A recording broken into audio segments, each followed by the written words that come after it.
नमस्कार, मैं राज सिंह एक बार फिर आप सभी का अपने चैनल वैदिक साइंस भारत पर स्वागत करता हूं। जैसा कि पिछली कुछ वीडियोस में मैंने आपको बताया भविष्यमालिका पुराण और भविष्य पुराण के विषय में मैंने कहा था, जिसमें कुछ भविष्यवाणियां की गई थी। 2022 से प्रारंभ होकर 2035 तक पूरे विश्व में अनेक घटनाएं घटेंगी। उनमें से ही एक जो विवाद है वो अभी हमको देखने को मिल रहा है, इज़राइल और फ़िलिस्तीन के बीच।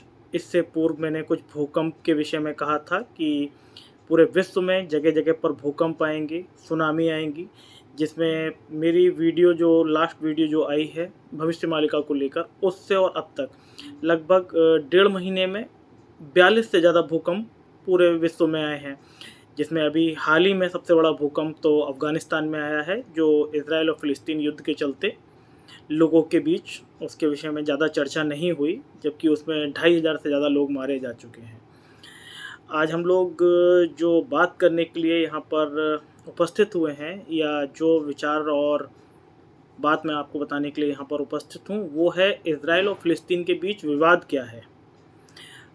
ये मैंने कुछ नोट्स अपने तैयार किए हैं, मैं उसी के माध्यम से आपको बताऊंगा कि, और इसमें मैंने कुछ रेफरेंसेस जो हैं वो अमर उजाला से लिए हैं, अमर उजाला न्यूज़पेपर से, कुछ विकिपीडिया से उठाया है फ़िलिस्तीन और इज़राइल विवाद को।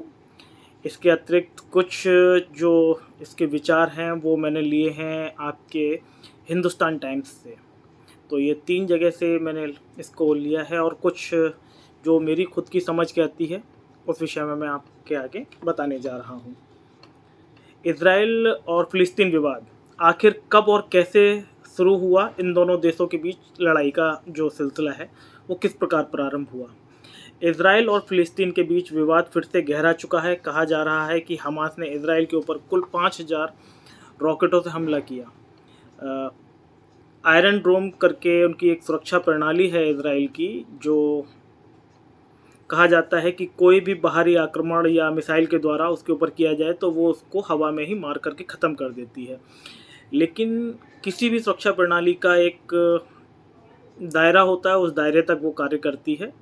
यहाँ पर एक साथ 5,000 जो बॉम्ब हैं और मिसाइलें हैं उनके द्वारा हमला किया गया। साथ ही साथ जब ये हमला किया गया 5,000 बॉम्ब से, तो उसमें से करीबन 100-150 बॉम्ब जो है इज़राइल के अलग अलग शहरों पर और घरों पर, रेस्टोरेंट्स पे गिरे।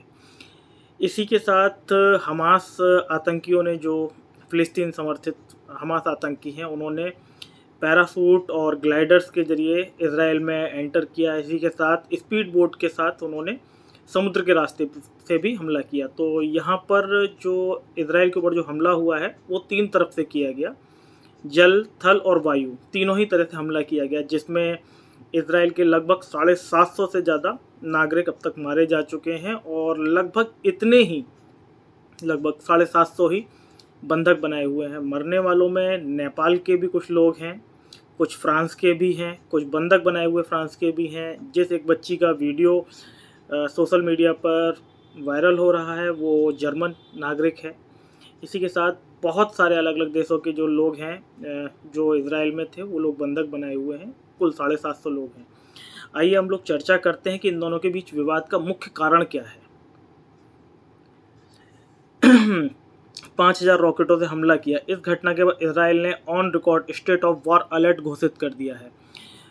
ये इज़राइल ने इसको स्टेट ऑफ वॉर घोषित किया है। इस हमले में इज़राइल के कई नागरिकों की मौत हो चुकी है और कई घायल हैं। गौर करने वाली बात यह है कि हमास ने इस आतंकी हमले के पीछे जियोपॉलिटिकल एंगल भी छिपा है। हाल में ही अमेरिका सऊदी अरब के बीच होने वाली डिफेंस पैक्ट को लेकर एक रिपोर्ट सामने आई है, जिसमें सऊदी अरब अमेरिका के साथ एक डील को लेकर योजना बना रहा है। इस डिफेंस पैक्ट में इस बात का जिक्र है कि अमेरिका सऊदी अरब की सुरक्षा की गारंटी लेगा। मैं आपको, शायद इसमें नहीं है वो, लेकिन मैं आपको बता दूं, कहीं ना कहीं आज सऊदी अरब जो है अपने पेट्रोलियम भंडार को कम होते हुए देखकर वो एक सॉफ्ट रुख अपना रहा है, और कहीं ना कहीं वो इस जो विवाद है, इस विवाद से किनारा कर रहा है। तो सऊदी अरब जो है अपना टूरिज़्म को बढ़ावा देने के लिए एक सॉफ्ट कॉर्नर ले रहा है और वो इस पूरे विवाद से अपने आप को दूर रखना चाहता है। और डायरेक्ट इनडायरेक्ट वे में कहा जाए तो हमास का ये हमला इज़राइल पर ज़रूर है, लेकिन निशाना साधा गया है सऊदी अरब पर। चलिए आगे बात करते हैं। डिफेंस पैक्ट को लेकर एक रिपोर्ट सामने आई जिसमें सऊदी अरब अमेरिका के साथ एक डील करने की योजना बना रहा है। इस डिफेंस पैक्ट में इस बात का जिक्र है कि अमेरिका सऊदी अरब की सुरक्षा की गारंटी लेगा, वहीं बदले में सऊदी अरब फ़िलिस्तीन को लेकर जो मांग है उससे पीछे हट जाएगा। देखिए यहाँ पर भी वही बात कही जा रही है। कई मीडिया रिपोर्ट्स के मुताबिक अमेरिका इस डील को लेकर काफ़ी उत्सुक है और जल्द ही वह इसे स्वीकार करने वाला है।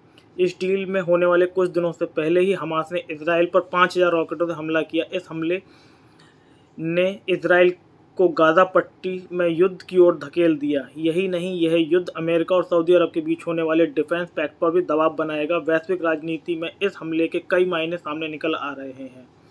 खैर जो भी हो, इजराइल और फ़िलिस्तीन दो ऐसे देश हैं जिनका विवाद काफ़ी लंबे से चला आ रहा है। दोनों देशों के बीच शांति स्थापित करने और मतभेद खत्म करने के लिए कई बार समझौते हुए, पर निष्कर्ष कुछ खास नहीं निकला। आज हम आपको इस लेख के माध्यम से उन सभी विषयों के बारे में बताएंगे जिनके कारण इन दोनों देशों के बीच विवाद दिन प्रतिदिन बढ़ता जा रहा है। इजराइल और फ़िलिस्तीन के बीच मतभेद की शुरुआत ओटोमन साम्राज्य के खत्म होने के साथ ही शुरू हो गई थी। इस दौरान पूरे यूरोप में राष्ट्रवाद का व्यापक प्रभाव देखा जा रहा था। कई देश टुकड़े टुकड़ों में बढ़ चुके थे। राष्ट्रवाद की लहर इन्हें एक कर रही थी। इटली और जर्मनी जैसे देश राष्ट्रवाद के नाम पर एक हो रहे थे। इसका प्रभाव यहूदियों के बीच भी देखने को मिला। राष्ट्रवाद की भावना यहूदी लोगों के बीच भी जगी। उन्हें अपने पवित्र स्थान पर दोबारा जाकर बसने की लालसा उठने लगी।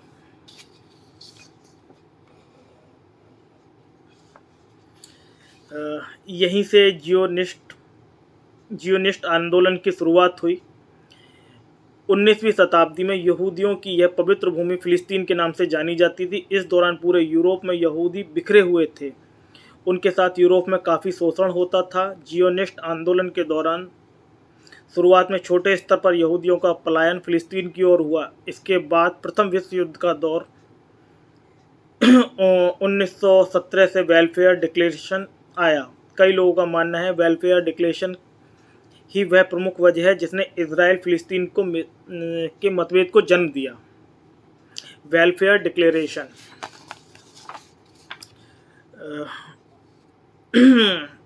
क्षमा करें। 1917 में प्रथम विश्व युद्ध के दौरान ओटोमन साम्राज्य हारने के कगार पर था। उस समय ब्रिटेन के विदेश मंत्री सर आर्थर वेलफेयर ने एक डिक्लेरेशन जारी किया। इस डिक्लेरेशन में यह इंगित किया गया कि ब्रिटेन यहूदियों को उनकी पवित्र भूमि फ़िलिस्तीन देगा और वह उनका पुनर्वास कराएगा। वहीं दूसरी ओर ब्रिटेन ने चुपके से फ्रांस के साथ साइक्स-पिकॉट एग्रीमेंट पर हस्ताक्षर किए। इसके अंतर्गत उसने पूरे मध्य पूर्व में अलग अलग हिस्सों में बांट दिया और तय किया कि प्रथम विश्व युद्ध की समाप्ति के बाद कौन सा देश किस हिस्से में जाएगा। उसमें उसने फ़िलिस्तीन को अपने हिस्से में रखा। सीरिया और जॉर्डन फ्रांस को दे दिया।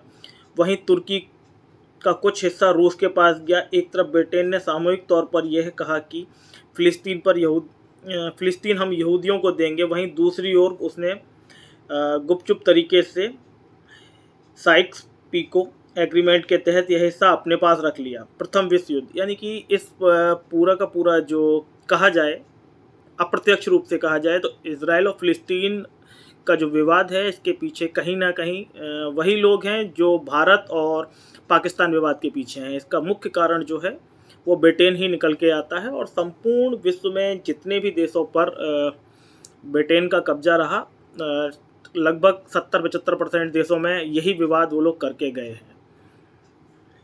प्रथम विश्व युद्ध खत्म होने के बाद ओटोमन साम्राज्य की हार हो चुकी थी। फ़िलिस्तीन में ब्रिटिश शासनादेश की शुरुआत हो चुकी थी। वेलफेयर डिक्लेरेशन के कारण भारी मात्रा में यहूदियों का पलायन फ़िलिस्तीन में हो रहा था।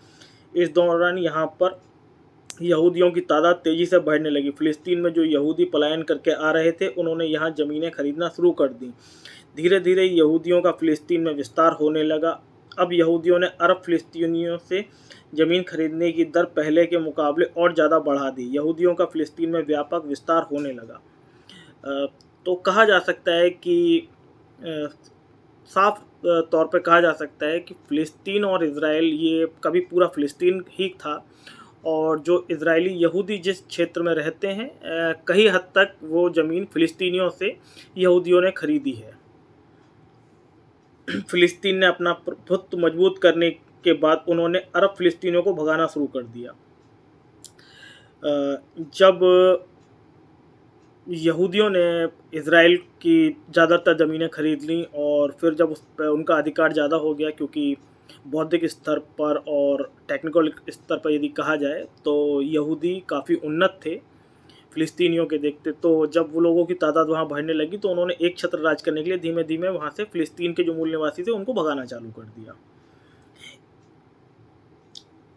इसके कारण सन 1936 में अरब फ़िलिस्तीनियों ने विद्रोह कर दिया। इसे दबाने के लिए ब्रिटिश सरकार ने यहूदी सेना की मदद ली। बाद में अरब फ़िलिस्तीनियों को शांत करने के लिए ब्रिटिश सरकार ने यहूदी माइग्रेशन पर कई तरह की पाबंदियां लगा दी। इसके चलते यहूदी लोग ब्रिटिश सरकार के खिलाफ हो गए और छुप छुप कर उन पर गुरिल्ला हमले भी करने लगे।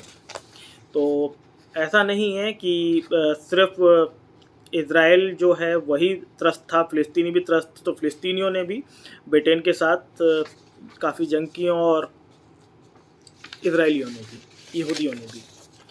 द्वितीय विश्व युद्ध। इसके बाद द्वितीय विश्व युद्ध की शुरुआत हो गई। हिटलर के शासन के अंतर्गत पूरे यूरोप में भयंकर स्तर पर यहूदियों का नरसंहार हुआ। करीब 42 लाख यहूदियों को गैस चैम्बर में डालकर मार दिया गया। हिटलर ने सबसे ज़्यादा अत्याचार यदि किसी एक जाति, धर्म या कौम पर किया तो वो यहूदियों पे किया, क्योंकि हिटलर का मानना था कि यहूदी जो हैं वो उसके मूल निवासी नहीं हैं जर्मनी के, और वो उनसे एक मानसिक रूप से उनसे नफरत भी करता था। तो सबसे ज़्यादा हिटलर ने यहूदियों के ऊपर उत्पीड़न किया और 42 लाख लोगों को गैस चैम्बर में डालकर मौत के घाट सुला दिया। यूरोप में रह रहे यहूदियों को महसूस हुआ कि फ़िलिस्तीन के अलावा कहीं कोई दूसरी जगह नहीं है जहां यहूदी सुरक्षित रह सकें। जब द्वितीय विश्व युद्ध में हिटलर अपने एक अच्छे मुकाम पर पहुंच चुका था और धीमे धीमे वो पूरे विश्व में अपनी जगह स्थापित कर रहा था, तो यहूदियों को लगने लगा यदि हिटलर किसी तरह से यदि ये युद्ध जीत जाता है तो संपूर्ण विश्व से वो यहूदियों का सफाया कर देगा, क्योंकि वो यहूदियों से एक तरह से नफ़रत करता था। तो यहूदियों को लगा कि एक फ़िलिस्तीन ही एक ऐसी जगह है जहाँ पर वो सुरक्षित रह सकते हैं और अपने अस्तित्व को बचा सकते हैं। इज़राइल देश का उद्भव। द्वितीय विश्व युद्ध के बाद संयुक्त राष्ट्र संघ अस्तित्व में आया। वहीं दूसरी तरफ यहूदी और अरब लोगों के बीच का मतभेद काफ़ी ज़्यादा बढ़ गया था। ब्रिटेन इस मसले को हल करने में सक्षम नहीं था, इसलिए उसने यह मसला संयुक्त राष्ट्र संघ को भेज दिया। इस मसले पर संयुक्त राष्ट्र संघ में वोटिंग हुई और नतीजा निकला कि यहूदियों की संख्या ज़्यादा है, अतः उन्हें इज़राइल दिया जाएगा। वहीं जिस जगह पर अरब बहुसंख्यक हैं उन्हें फ़िलिस्तीन दिया जाएगा। तीसरा था यरूशलेम। इसे लेकर काफ़ी मतभेद था। यहाँ आधी आबादी यहूदियों की थी और आधी आबादी मुस्लिमों की। इसे लेकर संयुक्त राष्ट्र ने अपने फैसले में कहा कि इस क्षेत्र पर अंतर्राष्ट्रीय कानून का नियंत्रण रहेगा। तो ये अभी 3 क्षेत्र हैं जिस पर कहा जाता है कि फ़िलिस्तीन में अरब मुस्लिम रहते हैं और इज़राइल में यहूदी। और जो इन दोनों लोगों का एक प्रार्थना स्थल या धार्मिक स्थल कहा जाए यरूशलेम, वहाँ पर अंतर्राष्ट्रीय नियंत्रण कानून के तहत वो जगह किसी के अधिकार क्षेत्र में नहीं है। वहाँ पर सभी लोग मिलजुल कर उस जगह पर अपनी प्रार्थना कर सकते हैं। अरब इज़राइल युद्ध 1948 और 1949। यूएन के इस फैसले के फ़ौरन बाद नवनिर्मित इज़राइल के पड़ोसी देश इजिप्ट, सीरिया, इराक और जॉर्डन ने उस पर हमला बोल दिया। इस युद्ध में इज़राइल ने अपना बचाव करते हुए इन चारों देशों को हरा दिया। इस लड़ाई के बाद जॉर्डन के पास फ़िलिस्तीन के पूरे वेस्ट बैंक का नियंत्रण आ गया, वहीं गाज़ा पट्टी पर इजिप्ट का, वहीं थोड़ी बहुत जगह फ़िलिस्तीन की बची थी उस पर इज़राइल ने कब्जा कर लिया। इस युद्ध के कारण फ़िलिस्तीन का अस्तित्व ना के बराबर रह गया। युद्ध में इज़राइल ने फ़िलिस्तीन के 50% हिस्से पर कब्जा कर लिया। इस युद्ध की वजह से लगभग 7 लाख अरब फ़िलिस्तीनियों को बतौर शरणार्थी अपना देश छोड़ना पड़ा। तो कहीं ना कहीं कहा जाए कि ये सब आज यदि आतंकवादी घटनाएं फ़िलिस्तीनियों के या हमास के द्वारा आतंकवादी घटनाओं को अंजाम दिया जा रहा है, तो कहीं ना कहीं इसके पीछे एक कारण जो है वो इतिहास रहा है। जो इसमें मुख्य किरदार जो है वो ब्रिटेन का रहा है, क्योंकि इस पूरे विवाद का जनक ब्रिटेन ही था। तो ब्रिटेन ने जो कहा जाए कांटेदार झाड़ियाँ जो उगाई हैं, उसी के कांटे जो हैं आज फ़िलिस्तीनियों को और इजरायलियों को चुभ रहे हैं। जो विवाद का कारण है उसके पीछे पूरा का पूरा ब्रिटेन का हाथ है। सन 1967 का युद्ध, अरब इजराइल युद्ध के बाद इजिप्ट, सीरिया और जॉर्डन ने 67 में दोबारा इजराइल पर हमला करने की योजना बनाते हैं। उनके इस हमले में पहले ही इजराइल ने इन तीनों देशों पर हमला बोल दिया। हमले में तीनों देशों को काफ़ी नुकसान हुआ। इस युद्ध के बाद इजराइल ने सीरिया के गोलन हाइट, इजिप्ट के गाजा स्ट्रिप एवं सिनाई पेनिसुला और जॉर्डन के वेस्ट बैंक को छीन लिया। बाद में कुछ अंतर्राष्ट्रीय समझौतों के कारण इजराइल ने सिनाई पेनिसुला इजिप्ट को वापस कर दिया। उधर दूसरी तरफ इजराइल के पास पूरा फिलिस्तीन कब्जे में था। इस युद्ध को मिक्स्ड सिक्स डे वॉर के नाम से जाना जाता है, जिसमें इजराइल ने 3 अलग अलग अरब कंट्रीज़ के साथ लड़ाई लड़ी थी और इस युद्ध को जीता था। ओस्लो अकॉर्ड समझौता 1993। इजराइल का फ़िलिस्तीन पर पूरा नियंत्रण हो चुका था। इसके बाद फ़िलिस्तीनी लोग वेस्ट बैंक पर बढ़ रहे इजरायली सैन्यकरण दमनकारी नीतियों के खिलाफ बोलना शुरू करते हैं। इसी कड़ी में यासिर अराफात ने एक संगठन की शुरुआत की जिसका नाम फ़िलिस्तीन लिबरेशन ऑर्गेनाइजेशन था। इस संगठन के कई छोट-मोट बमबारी करी, विदेशों में स्थापित इजरायली असेंबली पर हमला किया, इजराइल के कई विमान हाईजैक किए। इस दौरान इस देश में हिंसा बढ़ने लगी। तत्पश्चात एक बहुत बड़ा परिवर्तनकारी दौर आया। दोनों देशों के बीच शांति स्थापित करने के लिए 1993 में ओस्लो अकॉर्ड समझौता होता है। इसमें यह निर्णय लिया जाता है कि फ़िलिस्तीन इजराइल को एक अंतर्राष्ट्रीय देश के रूप में स्वीकार करेगा। 1993 में जो अकॉर्ड समझौता हुआ उसके अंतर्गत इजराइल को ये मानने पर विवश होना पड़ा कि फ़िलिस्तीन अपने आप में अस्तित्व रखता है और उसको एक देश के रूप में मान्यता इजराइल के द्वारा दी जाएगी। फ़िलिस्तीन का प्रतिनिधि समझौता हुआ जिसमें निर्णय लिया गया फ़िलिस्तीन इजराइल का एक अंतर्राष्ट्रीय देश के रूप में स्वीकार करेगा। वहीं दूसरी ओर इजराइल ने पीएलओ को फ़िलिस्तीनी लोगों का प्रतिनिधि माना। इस समझौते में यह निर्णय लिया गया कि फ़िलिस्तीन सरकार वेस्ट बैंक और गाजा स्ट्रिप को लोकतांत्रिक ढंग से नियंत्रण करेगी। इस समझौते के लिए इजराइल ने यित्ज़हाक राबिन और फ़िलिस्तीन के यासिर अराफत को शांति नोबेल पुरस्कार भी दिया गया। इस पूरे घटनाक्रम के बाद जो इतना मारकाट मची, इतना आतंकवाद हुआ, लाखों लाख लोग मारे गए, उसके बाद 2 लोगों ने जो ये अकॉर्ड समझौता 1993 में किया। इसके बाद यासिर अराफत जो फ़िलिस्तीन के नेता थे और यित्ज़हाक राबिन जो इजराइल के नेता थे, इनको शांति का नोबेल पुरस्कार भी दिया गया। गौरतलब यह है कि समझौता 5 साल के लिए किया गया था। इसके बाद दोबारा शांति समझौते के लिए कैंप डेविड सेकंड सन 2000 में इजराइल और फ़िलिस्तीन एक मंच पर आए। दोनों देशों के बीच इस समझौते में कोई खास सहमति नहीं बन पाई। इसके चलते यह शांति समझौता टूट गया। तब से लेकर आज तक दोनों देशों के बीच किसी मुद्दे पर सहमति नहीं बन पाई है। दोनों देशों के बीच दोबारा मतभेदों की शुरुआत होती रहती है और हो चुकी है। जब कैंप डेविड समझौते के दौरान फ़ौरन बाद इजरायली राष्ट्रपति एहूद बाराक फ़िलिस्तीन सीमा में 1000 सैनिकों के साथ टेम्पल माउंट पर जाते हैं। इस कारण फ़िलिस्तीनी लोगों का गुस्सा फिर से एक बार फूट पड़ता है। नतीजतन दोबारा हिंसक झड़पों की शुरुआत हो जाती। इस हिंसक गतिविधि के पहले के मुकाबले ज़्यादा उग्र थी। इसमें 1000 यहूदियों की जान जाती है तो वहीं 3200 फ़िलिस्तीन भी अपनी जान से हाथ धोना पड़ता है। यह घटनाक्रम सन 2000 से लेकर 2005 तक चलता रहता है। इसके बाद 2005 में इजरायलियों ने अपनी नीतियों में कई बड़े बदलाव किए। उसने गाजा से अपने 8000 सैनिकों को पीछे हटा लिया। तो ये जो इस समय घटना घट रही है, जो फ़िलिस्तीन और हमास के द्वारा इजराइल पर अटैक किया गया और उसके प्रतिकार स्वरूप इजराइल ने हमास और फ़िलिस्तीन और गाजा पट्टी पर जो हमला किया है, तो इस प्रकार की घटनाएं इजराइल और फ़िलिस्तीन के लिए कुछ नई नहीं हैं। ये इनका सालों साल से इसी तरह चलता आ रहा है। इससे पहले भी सन 2000 में लगभग 5000 लोगों की मौत इसी तरह की झड़प और युद्ध के दौरान हो चुकी है। हमास का उत्थान या हमास का किस तरह से हमास अपने अस्तित्व में आया, उस विषय में बात करते हैं।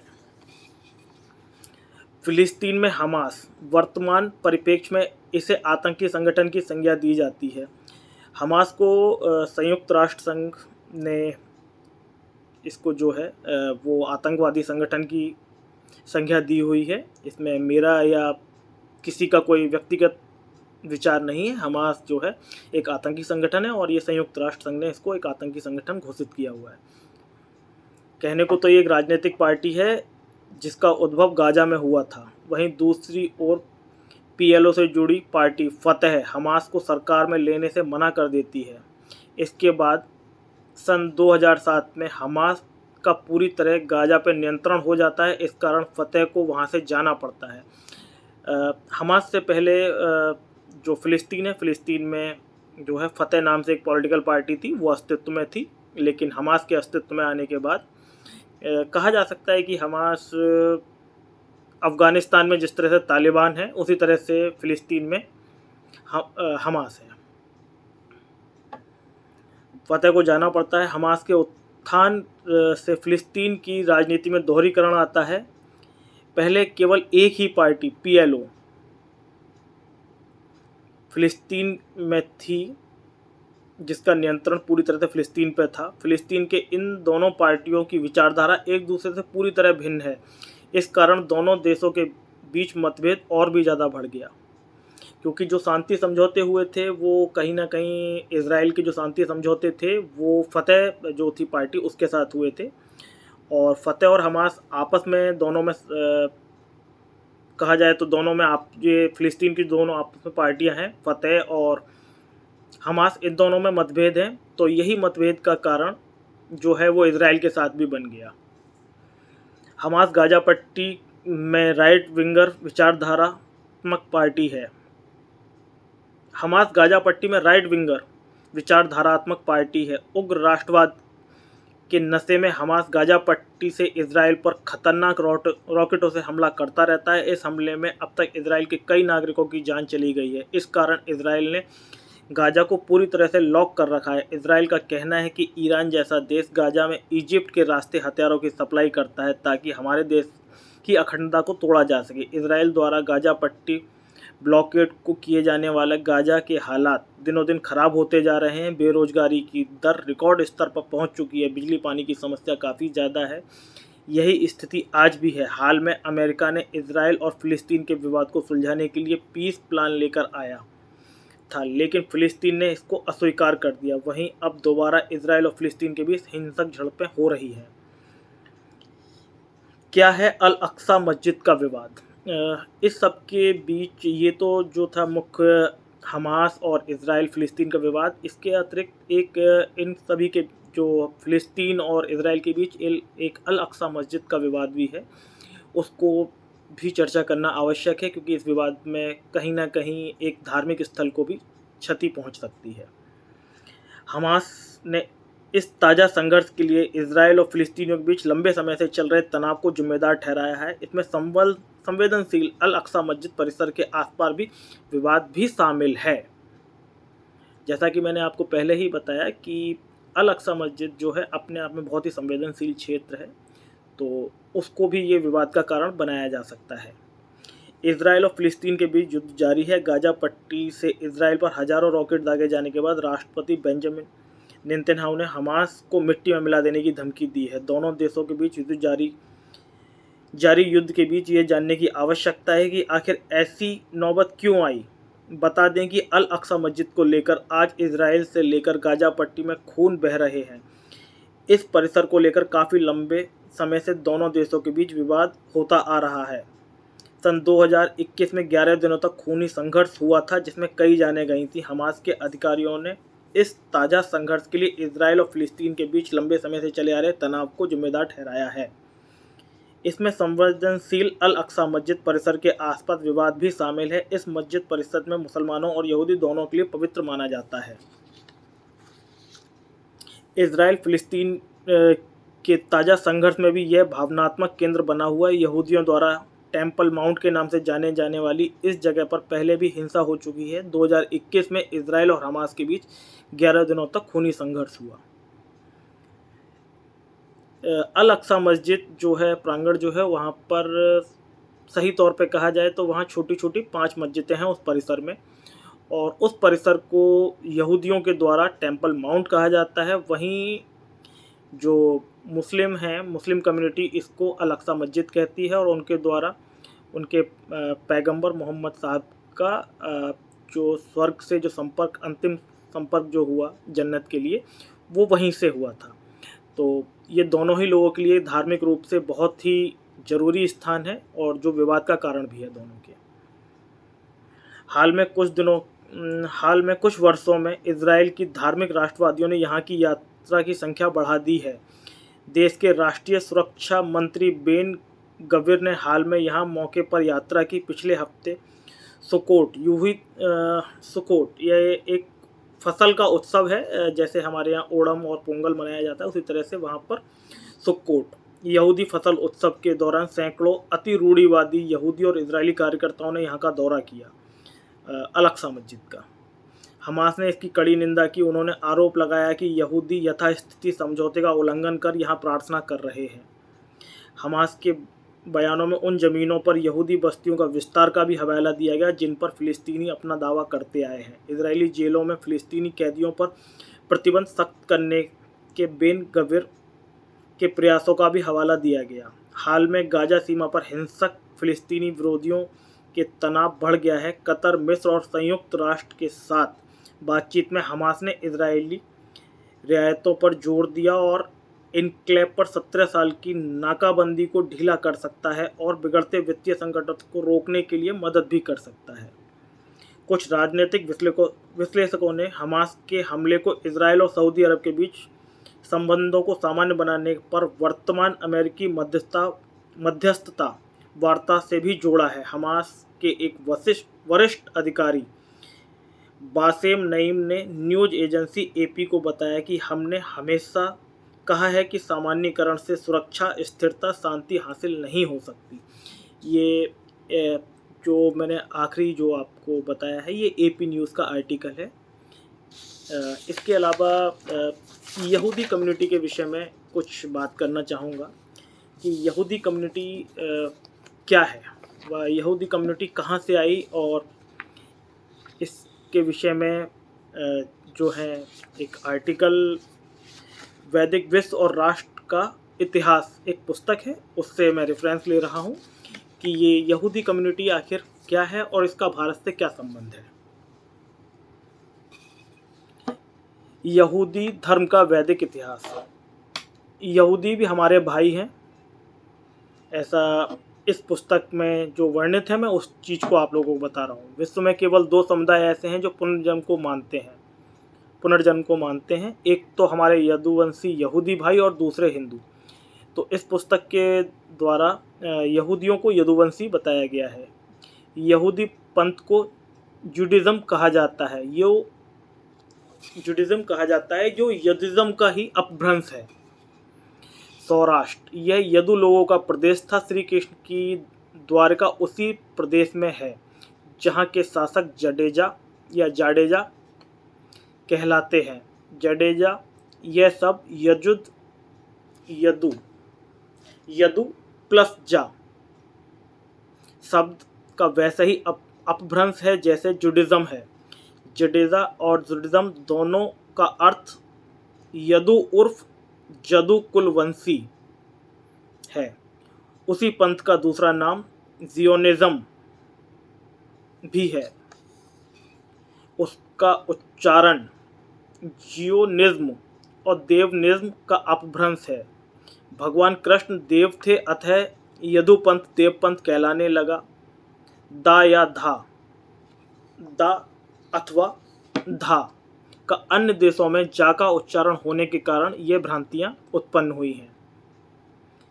उसी प्रकार देविज्म का उच्चारण ज्ञानिज्म हुआ। यहूदी परंपरा में प्रथम नेता अब्राहम माने जाते हैं। यह ब्रह्म का ही अपभ्रंश है। उनके दूसरे नेता या देवता मोजेस कहलाए, जो महेश का ही विकृत उच्चारण है। मोजेस की जन्म कथा भगवान श्री कृष्ण की जन्म कथा से मेल खाती है, अतः यह महाईश भगवान कृष्ण ही हैं। इसके संबंध में किसी को शंका नहीं होनी चाहिए। महाभारत युद्ध के पश्चात द्वारिका प्रदेश के शासकों के अभाव में लूटपाट, दंगे आदि प्रारंभ हो गए थे।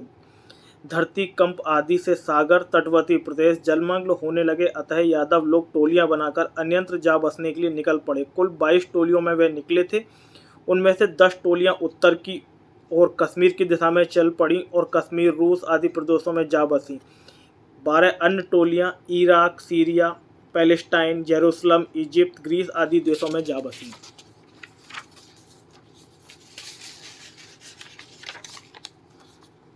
मध्य एशिया के 12 देशों में यदुवंशियों की वहाँ 12 टोलियां हैं। यह यहूदियों की 12 टोलियां कहलाने लगी। भगवान श्री कृष्ण के अवतार समाप्ति के पश्चात यहूदी लोगों को जब कठिन और भीषण अवस्था में द्वारिका प्रदेश त्यागना पड़ा, तब वे यहूदी लोगों ने अपनी मातृभूमि से बिछड़ने के दिन गिनने शुरू कर दिए।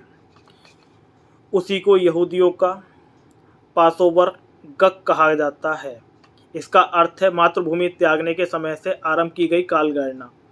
अब कोई बताए कि यहूदियों की मातृभूमि कौन सी थी। यहूदी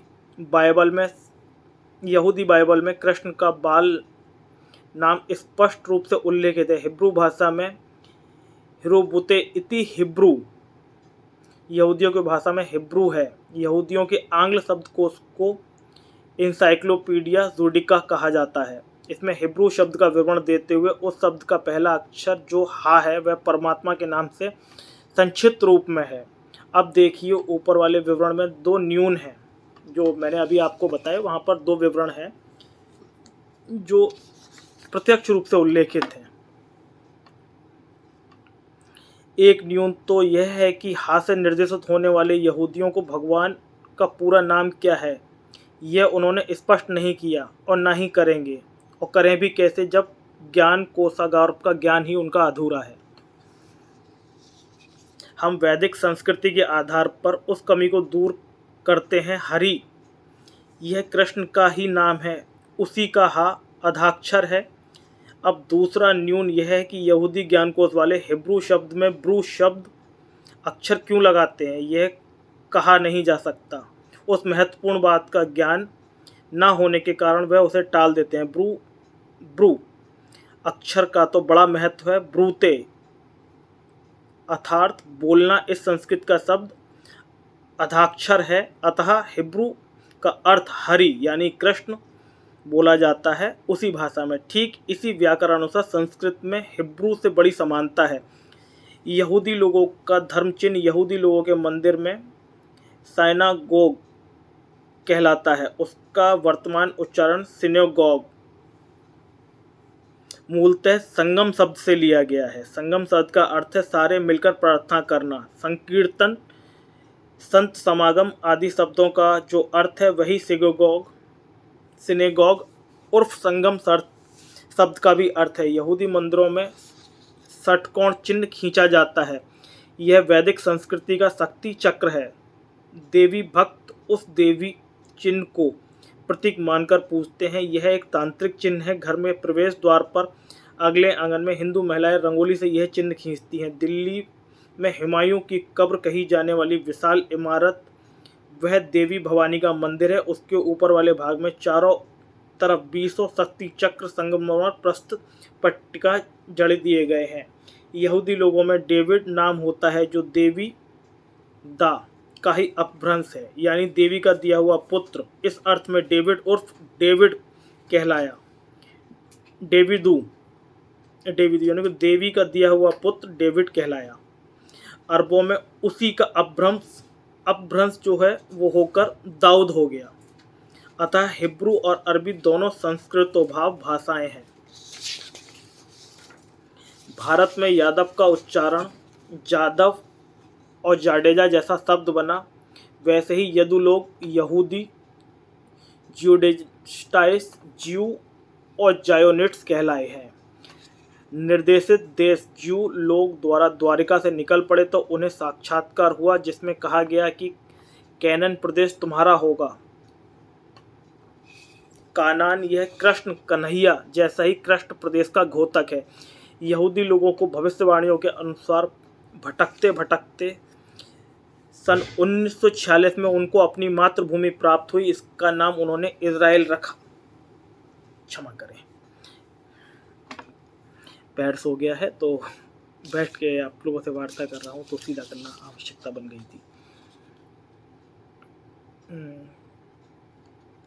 यहूदी लोगों को भविष्यवाणी के अनुसार भटकते भटकते सन 1946 में उनको अपनी मातृभूमि प्राप्त हुई, जिसका नाम उन्होंने इज़राइल रखा।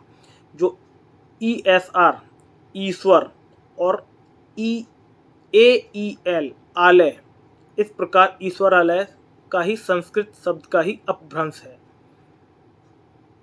यह एक और प्रमाण है कि यहूदी लोगों की परंपरा वैदिक संस्कृति और संस्कृत भाषा से निकली है। हिटलर उनसे टकराकर नामाशेष हो गया। मुसलमानों भी यहूदियों से टकराने के लिए आतुर हैं, तो उनका भी हिटलर जैसा ही अंत होगा। क्षमा करें, मैं आप लोगों को एक बार पुनः बता दूं, ये मेरे व्यक्तिगत विचार नहीं हैं। ये विचार जहाँ से मैंने आर्टिकल लिया है, क्योंकि मैं किसी भी विवाद का कारण बनना नहीं चाहता। यहूदी ग्रंथ की भविष्यवाणी क्रिस्ती बाइबल का टेस्टामेंट नाम का जो पूर्व खंड है, उसमें समय समय पर ईश्वर का अवतरण होता है, ऐसी भविष्यवाणी है। भगवत गीता से ही यहूदी धर्म ग्रंथ में उतारी गई है। भगवत गीता में भगवान श्री कृष्ण कहते हैं, यदा यदा ही धर्मस्य ग्लानिर्भवति भारत अभ्युत्थानं तदानीं सृजामहे, अर्थात जब जब धर्म की हानि होती है तब तब मैं अवतार लेता हूँ, भगवान श्री कृष्ण ने कहा है। तो वही कहीं ना कहीं जुडिज्म या यहूदी धर्म का भी वही कहना है। यहूदी नेता मोसेस की जन्म कथा श्री कृष्ण की जन्म कथा जैसी ही है। यहाँ पर नेता का जो उल्लेख किया गया है यहूदियों के लिए, यहूदी उसको अपना नेता भी मानते हैं, पालक भी मानते हैं, और अपनी वंशावली भी मोसेस से ही प्रारंभ करते हैं। तो एक तरह से वो उनके महान चरित्र भी कहा जा सकता है, उनके देवता भी कहा जा सकता है उन्हें। कथा जैसी ही है, और कृष्ण का जैसा ही विराट रूप कुरुक्षेत्र में अर्जुन ने देखा, वैसा ही विराट रूप यहूदी लोगों ने रेगिस्तान में मोजेस का देखा। ऐसा यहूदियों की दंत कथा है। पूर्ववर्ती पूर्वत पर्वत यरूशलेम उर्फ जेरूशलेम नगरी में दो पहाड़ियां हैं। उनमें से पूर्व की पहाड़ी पर डोम ऑन द रॉक और अल अक्सा नाम से दो प्राचीन वैदिक मंदिर हैं, जो 7वीं शताब्दी में मुसलमानों के कब्जे में होने के कारण मस्जिदें कहलाई। ये अल अक्सा और जो मैंने पहले भी बताया था उस जगह की बारे में बात हो रही है। डोम ऑन द रॉक स्वयं शंभु महादेव का मंदिर है, और अल अक्सा अक्षय भगवान श्री कृष्ण का मंदिर है। यह शक्ति पीठ भी है।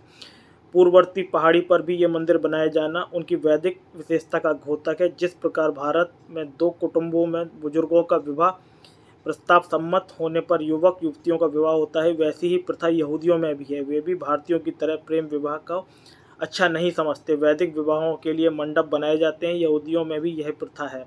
वे भी मंडपों में विवाह संस्कार करना शुभ समझते हैं। यहूदियों में भी अनेक दीप जलाकर वैसा ही एक पर्व बनाया जाता है जैसा भारतीय लोग दीपावली मनाते हैं। वृक्ष पूजन वैदिक संस्कृति में जिस प्रकार तुलसी पीपल वृक्ष आदियों की पूजा की जाती है, उन्हें पानी दिया जाता है, उसी तरह परिक्रमा की जाती है, वैसे ही यहूदी लोग भी वृक्षों की पूजा करते हैं। यही शत्रु लोग यहूदियों को अपना कट्टर शत्रु मानते हैं। ये मुस्लिमों के विषय में कहा गया है कि मुस्लिम लोग यहूदियों को अपना कट्टर शत्रु मानते हैं।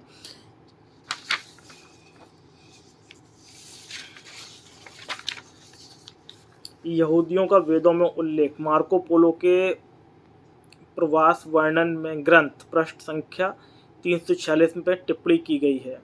चीन के कायपुंफू नगर में यहूदियों की एक बस्ती थी, जिसके बारे में बहुत कुछ लिखा जा चुका है। इनमें से एक बड़ा ही रोचक लेख चाइनीज ग्रंथ में 20वें खंड में शामिल है। चीन में प्राप्त यहूदी शिलालेख में यह अनुवाद उसमें से उल्लेख है। ये जो उल्लेख है ये मैं डिस्क्रिप्शन में डाल दूंगा, आप लोग पढ़ लीजिएगा।